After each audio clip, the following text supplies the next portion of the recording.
So it's my privilege to interview Joe Walton. I fought off some other people and got the opportunity. And you have such a fascinating career as far as your writing. Diverse sets of books, genres, things that blend across genres. Where did you start? Let's just tell me how you got started in writing. Well, I don't know. I started a lot of different times. Okay. So I think that when I was a teenager, like a lot of people, I would read things and I would want to write, and I would write things. Yeah. And then in my early 20s, I gave up because my first husband read the thing that I was writing at the time and said it was terrible, and I stopped writing. And then I started writing again when I was about 30. I have always read things that are very different from each other. Mm-hmm. I've always read very widely. I've always read in a wide, diverse range of genres. Yeah. And I get bored with everything exactly the same. Yeah. And so I like to write things that are different from each other because, I'm sick of the previous thing. I realized the other day, my writing process goes like this. I'm writing a book. It's weird. I notice that it is weird. I say to myself, Joe, this book is weird, but the next book I write will be normal. It will be a normal book like other people write. My next book will be a normal book, and I'm comforted by this. Then I finish the weird book, and I think, right now, normal book, and I start writing a normal book, right. And I write a little bit of it, and I think, God, this is dull. This is dull. Anybody could write this. I don't need to write. Anybody could write this book. You know, Paul Anderson could have written this book. I don't need to do it. This is no fun. I'm not having any fun here. And then I'll have an idea for something, and I'll be really excited about this idea, and I will start writing it. Then I'll think, this is weird. And that's my writing process. That's how it works. And I'm just sort of, after my 14th novel is coming out this year, and after now in the process on 15 or whatever, I've recognised this is my process, this is what I'm going to do. I'm never going to write that normal book like normal people write. Right. I'm just going to write weird books. But that's okay. I'm happy with this. Good. Well, I think it's interesting. I mean, so many new writers you'll hear in workshops, to a certain extent, don't worry about trying to come up with something totally new because everything's already been written before, and every idea has already been taken. But I read your books and I go, no, this idea hasn't been written before, right? But often it's a variation on a theme. I mean, sometimes it will be. Sometimes it'll be a variation on a theme, and sometimes it. I don't know. But you've combined things in interesting new ways, right? Yeah. Like Tooth and Claw. Has anybody read Tooth and Claw in here? All right, good. Okay, so Tooth and Claw, that's perfect for the setup, right? So Tooth and Claw is about a family dealing with the loss of a father and just sort of the repercussions of that within their relationships and all that sort of thing. It could be, a Regency novel. It could be something medieval. It just so happens that...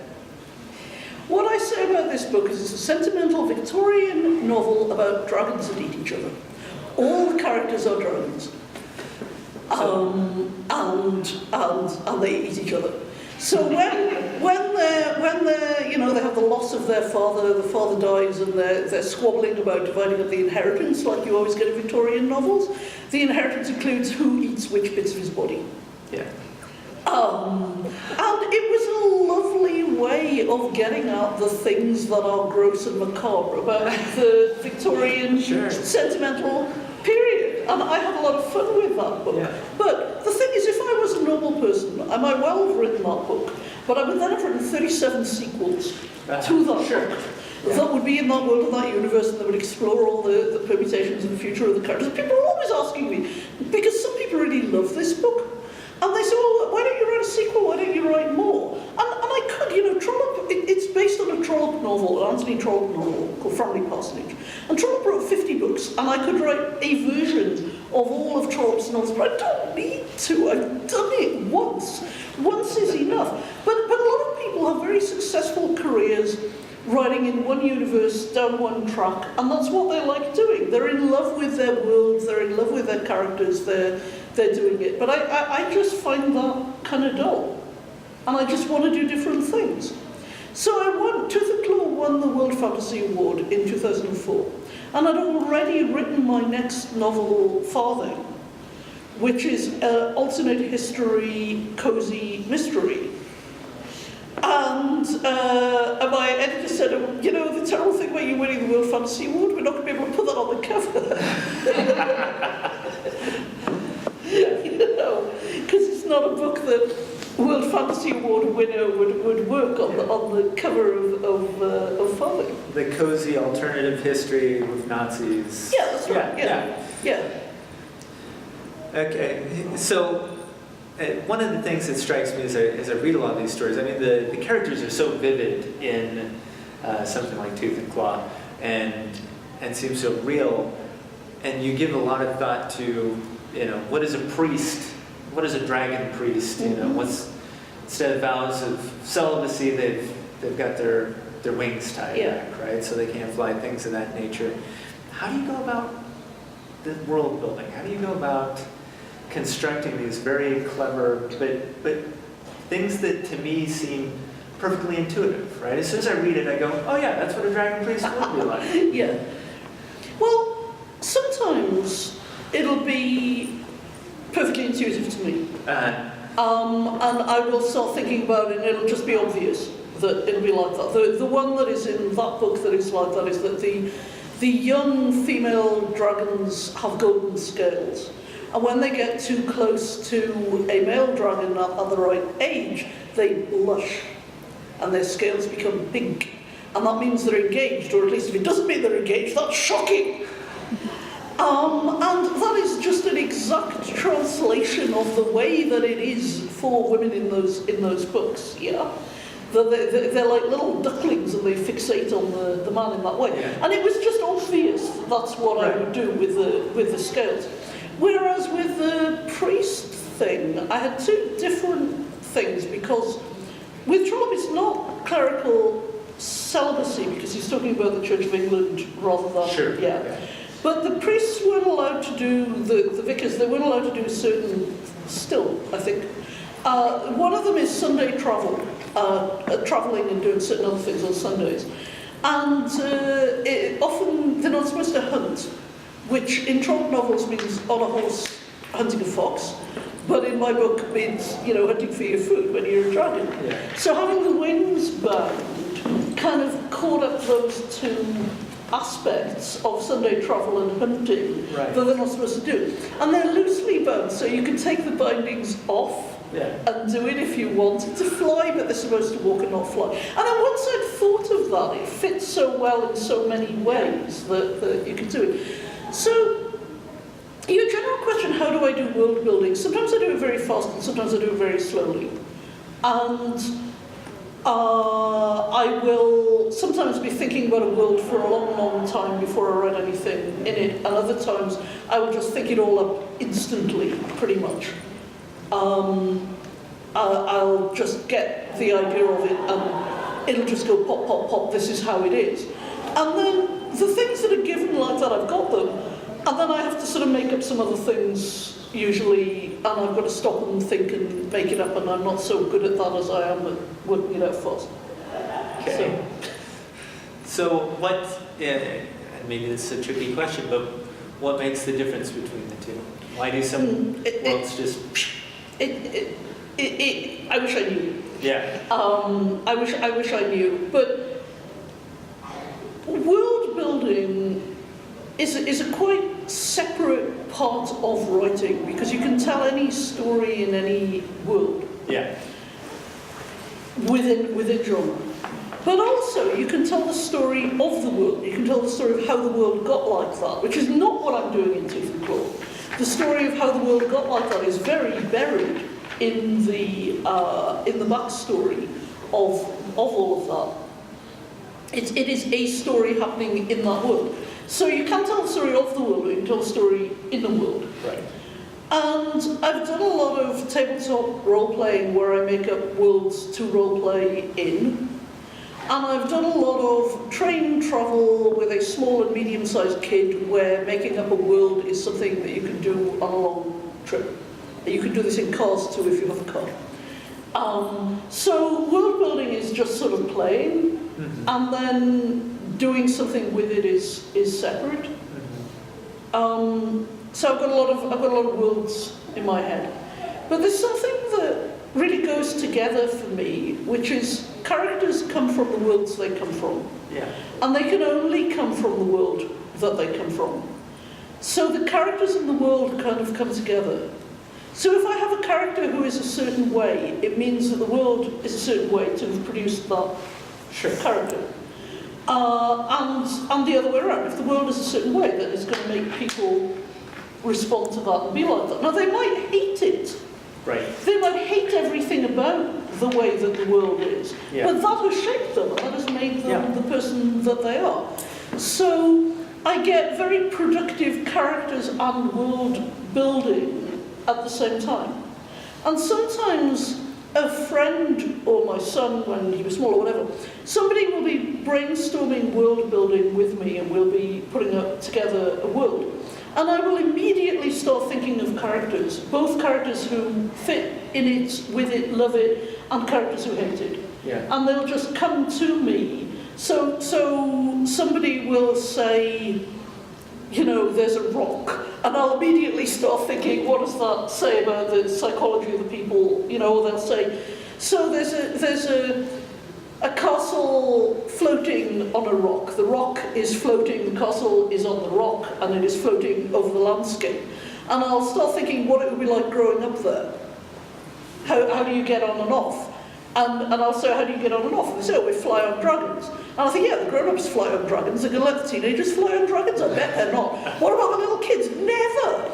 You know, so you're going to be growing up in a very isolated way, and this is going to give you characters who've grown up there, and their first time when they get off there is going to be a big thing, and some of them are going to be desperate to go, others are going to become kind of, well, you wouldn't call it claustrophobic about living on a rock because you'd have a lot of sky, but you know what I mean? And then you just sort of immediately start, there's a whole society and a whole set of people just from this idea of a castle on a floating rock. And I just thought of all that just right then. None of that was anything that I'd thought of before. I was just trying to think of a really easy example right away.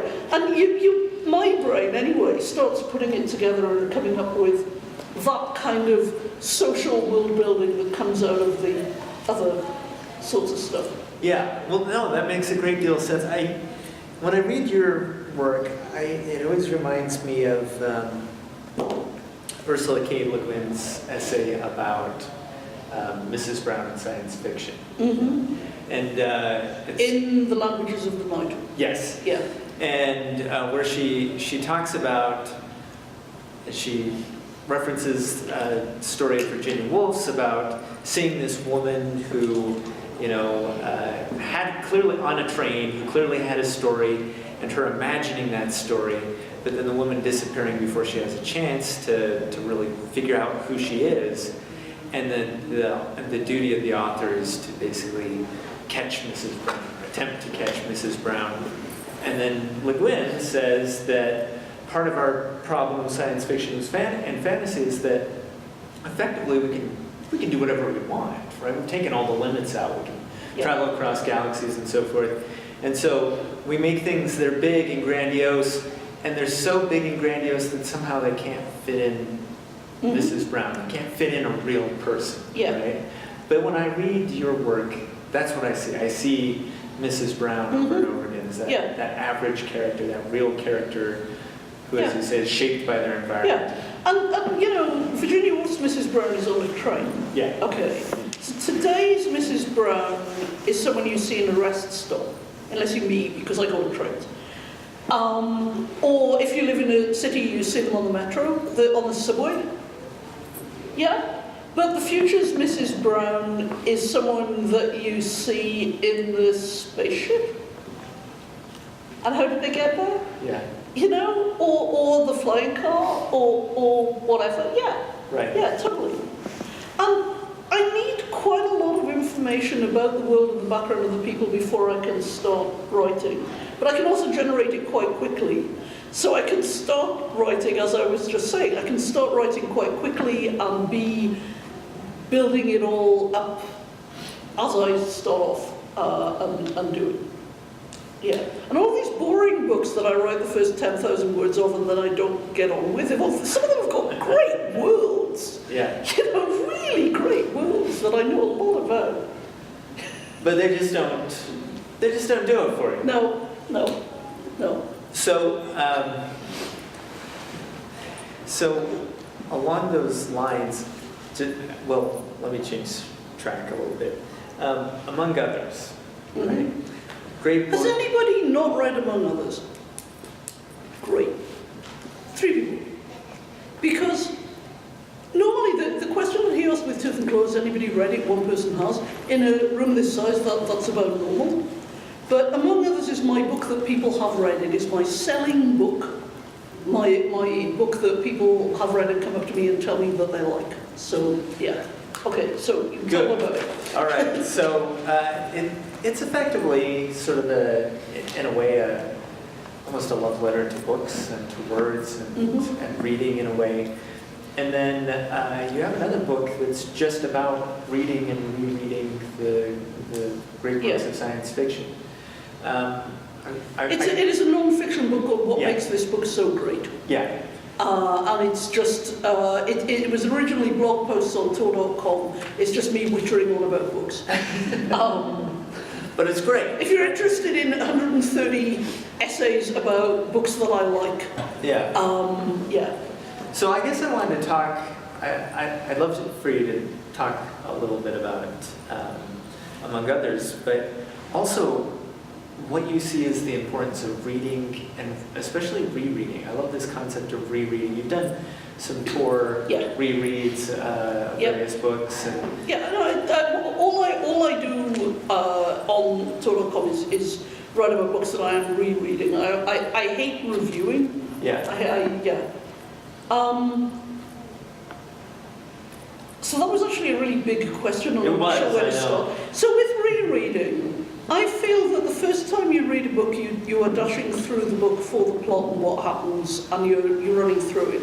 And the first time you reread it completes your read, because the first time you reread it, you know what happens, and your experience of reading the book already with the information of the book is the full experience of reading. So a book that I have only read once, I feel like I've hardly read it at all.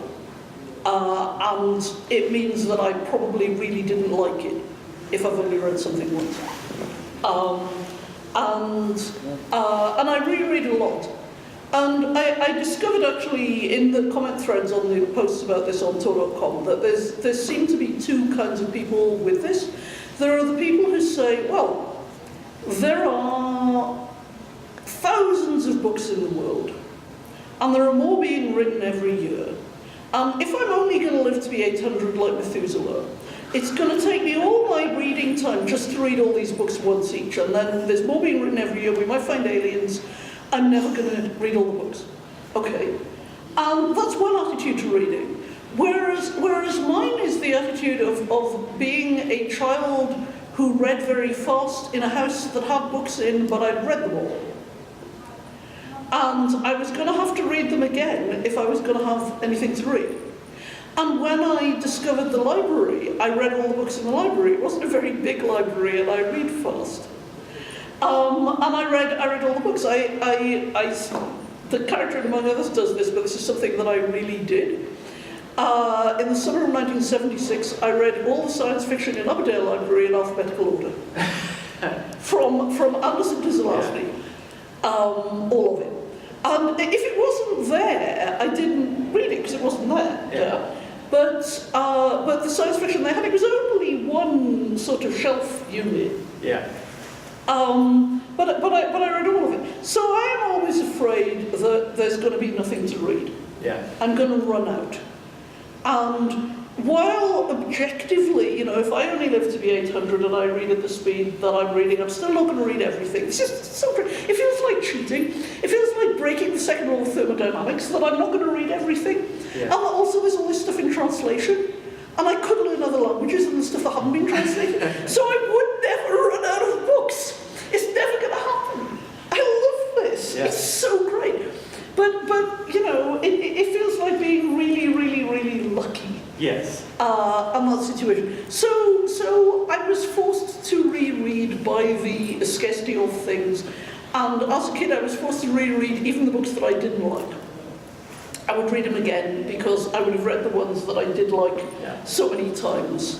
And I would only twice a year get an opportunity to buy books.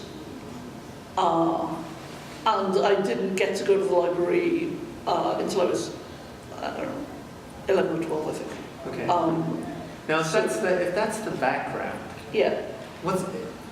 Do you see a benefit if I want to be? I assume we've got aspiring science fiction, fantasy authors here. Is there a benefit to the Joe's system of rereading? No, it's just fun. It's just fun. What? So I don't understand this attitude towards reading that it's supposed to be like taking your vitamins because they're good for you. I just read because I like reading. It's fun. Some people watch TV because they like watching TV. I hate TV. Yeah. So I never watch TV. Yeah. The answer to the question, did you see, is no, I did not see. Did I read? Yeah, maybe I did. I read a lot. And I read in a lot of different genres and a lot of different things, not just in our genre. But no, I don't know if it helps you be a better writer. I don't know if it helps you be a better person. It helps me be me, but that job is occupied. So I'm not saying everybody needs to read everything in the world. I'm just saying, isn't it wonderful that it's all there and we can read it? That's my attitude to it. We used to go on holiday every year to the same place, and we would stay in the same hotel, and they had books, and I had read all their books too, and I would read them again every summer in this fortnight that we were there. And some of those books I didn't get to own until after the internet, when we could buy books online. But books, reading, I like it. I'm not faking this. I genuinely like it. Good, you passed the test then, yeah. So then what do you see? Let's think in terms of the aspiring writer in the room. What do you see as important advice? What do they need to do? As far as reading goes, actually, I have thought of something, which is that if somebody tries to write science fiction or fantasy without having read any, then there are huge ways to screw up. Because there are tools that have been very finely honed within genre that you learn about by reading other people do it and using those techniques. And so you will get people like Doris Lessing's Shikasta or Marge Piercy's He, She and It. I think that's the American title. It's got a different... It's either called Body of Glass or He, She and It. One is the British title, one is the US title, and I can't remember which is which now.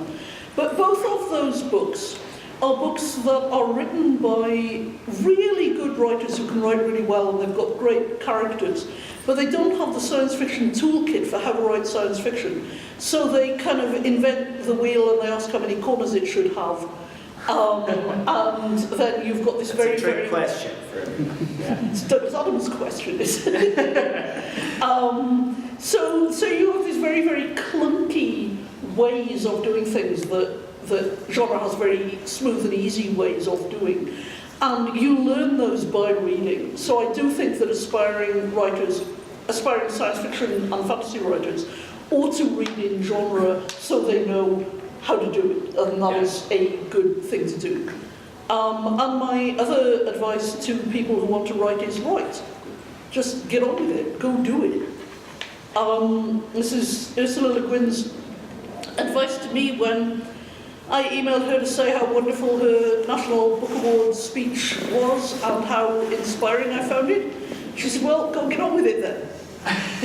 And that's the best advice. That is the best writing advice, is do it. Don't wait. Don't think you're going to do it. There's going to be a perfect opportunity. There's going to be time. Just get on with it and do it. If you have small children, put them to bed. Go to bed yourself. Get up before them in the morning and write before them so that the writing gets the best part of you rather than the worst part of you when you're tired. And if that means that you don't get to socialise with other grown-ups in the evening, well, your writing's getting done. So, you know, but it depends how important it is. It's not always the most important thing in the world. So Yeah. you have your own balance. But yeah, writing advice is right. So,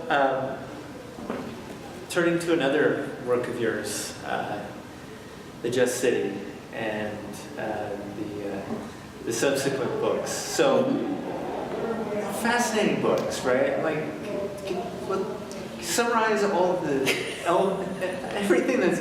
I mean, like, it's hard to wrap your brain around after you finish the book, let alone, you know, the synopsis of it. What's going on in these books, and why? Why did you write these? So actually, this is an idea that I had when I was 15. Okay. So I read Plato's Republic. Okay. And I thought, if you really did this with real 10-year-olds, it wouldn't work. Like everybody thinks when they do this. And I thought, I want to write a book where time travellers set up Plato's Republic with real 10-year-olds and it doesn't work. That would be fun. Yeah. So I read that book. That was actually the first novel-length object that I completed. I think it was 40,001 words. Okay. Because 40,000 words is the minimum length for a novel, supposedly. You couldn't publish something that was 40,000 words. Well, it would be essentially, it would be published as a novella rather than as a novel now. But technically, something 40,000 words long is a novel, and I think I forced it to be that length. Yeah. About time travel setting up Plato's Republic. And I wrote it, and there we are. I grew up and I wrote other things, and I stopped writing and I wrote different things. And then one day, I was, oh yeah, all of Plato is on Project Gutenberg. All the really obscure dialogues of Plato that don't have Penguin Classics, and you couldn't get when I was a Plato reading teenager, were on Gutenberg, and I had a Kindle. So I downloaded them all, and I was really excited. And I was reading the minor dialogues of Plato while I was writing my novel, My Real Children, because when I'm writing, I don't like reading sustained, long-form fiction, because it gets in my way. I can read short things. So I read a lot of non-fiction, a lot of poetry, a lot of random, bizarre things that I'm reading because I'm me. And so I was reading the minor dialogues of Plato, and I read the Crito, which I never read because it's really sad.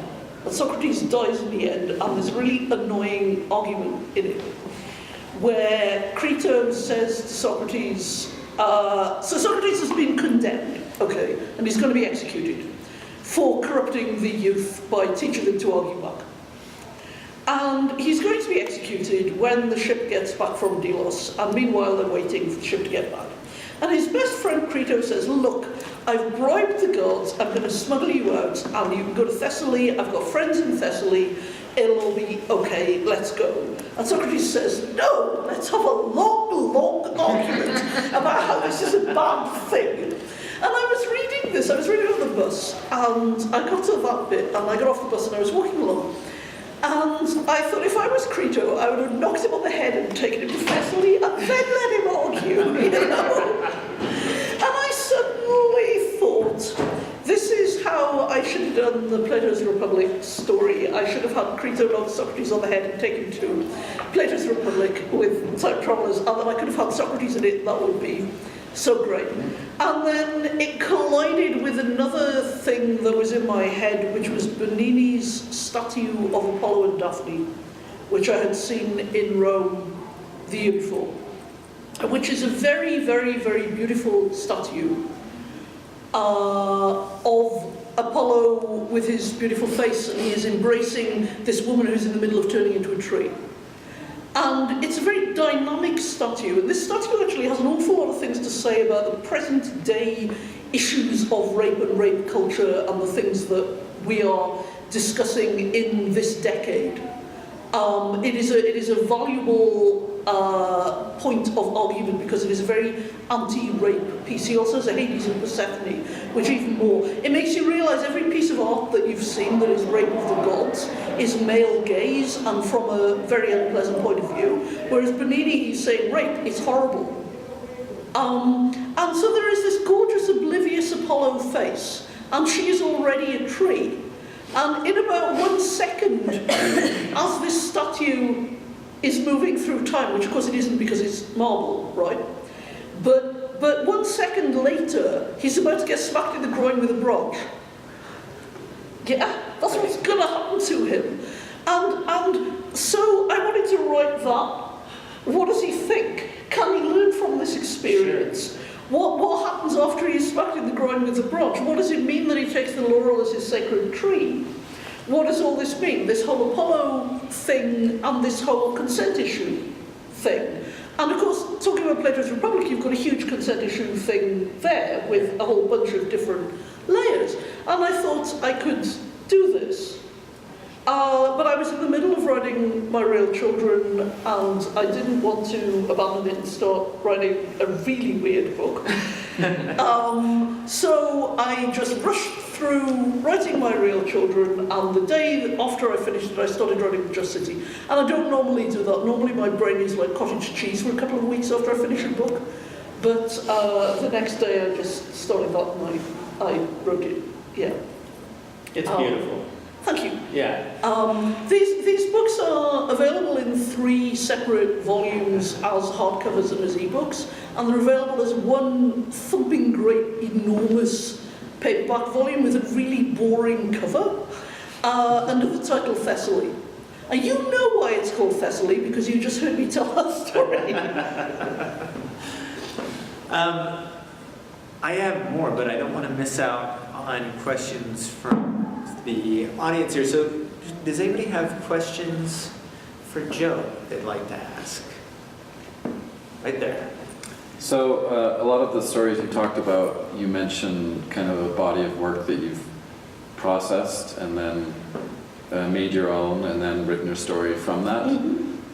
Do you have is that your usual process, or do you sometimes feel that the story kind of comes to you out of nowhere, or can you almost always point to kind of, well, this is my inspiration?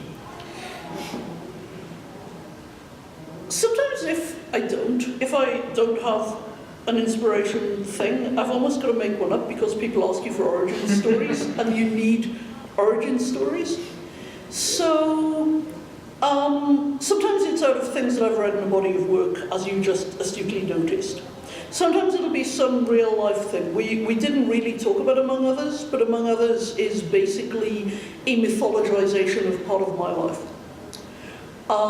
My Real Children was inspired by talking to a friend who has Alzheimer's.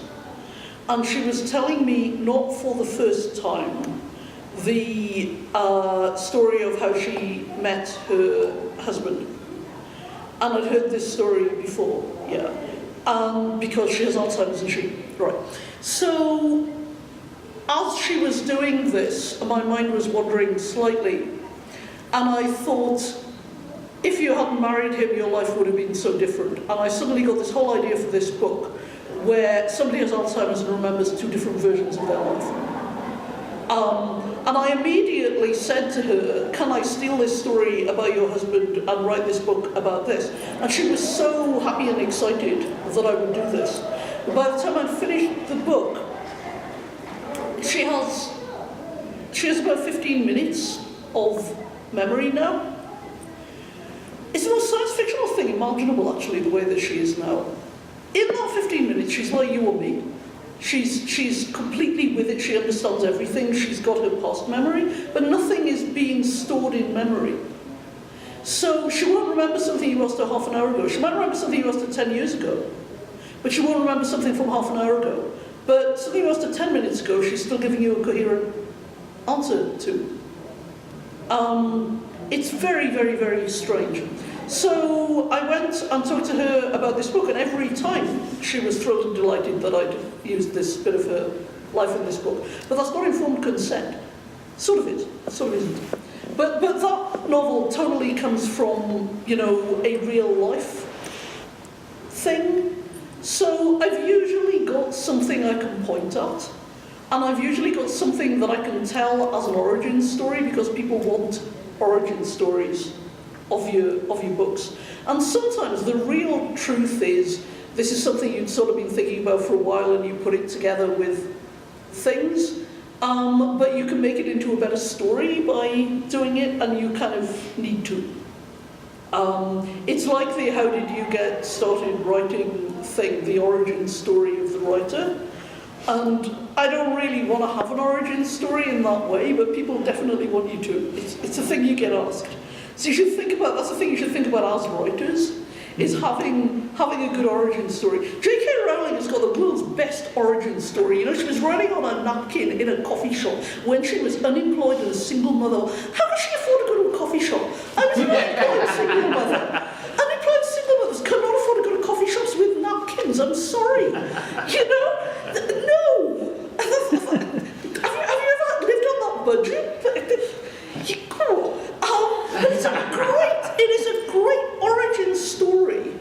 But it is as fake as Superman's origin story. So you're saying the first story we need to come up with is our origin story? No, you don't need it till you sell a book. When you sell a book, you work on your own origin story. Particularly if the real one is very boring. Yeah. Great. Other questions? Yes. I wanted to say that I have been following you and reading your books for a very long time. In my early years as an aspiring writer, I remember buying The King's Peace in hardcover, which was a huge sacrifice in terms of money for me, but that year I was trying to buy debuts from women who were in the science fiction and fantasy writing community. Not to give you money, sorry, that wasn't why I did it, but I did it because I needed to see people that I wanted to aspire into, who were having success and were telling the kinds of stories that I was hoping to be able to tell at some point. So I really appreciate, and I love the fact that it feels like you have reinvented yourself with each book. Yeah. And that is a wonderful thing, because it does sometimes feel like writers make a big splash and then just keep writing the same story. And there's a temptation to do that. I understand the temptation, because publishers put pressure on you to do it, and it's the way to have easy. a career. It's the way to have a career, and it's the way to make money. People want to say, okay, I will get X writer's book, and it'll be like their previous one, but it'll be a new story. I had a friend who was in a role-playing group who always played the same character. And there was this one, we were doing a new game, and we said, oh, Wendy, really, you've got to come up with a different character. She said, oh, I have.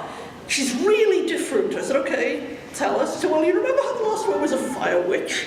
I'm like, yes.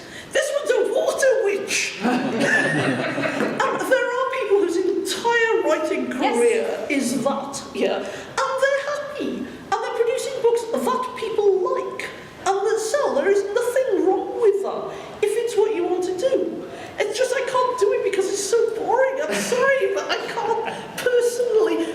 You know, a book takes a long time to write. You are months working on this thing, a year slogging away. And a thing, you can't do it if you're bored with it. You've got to be excited about it in some way.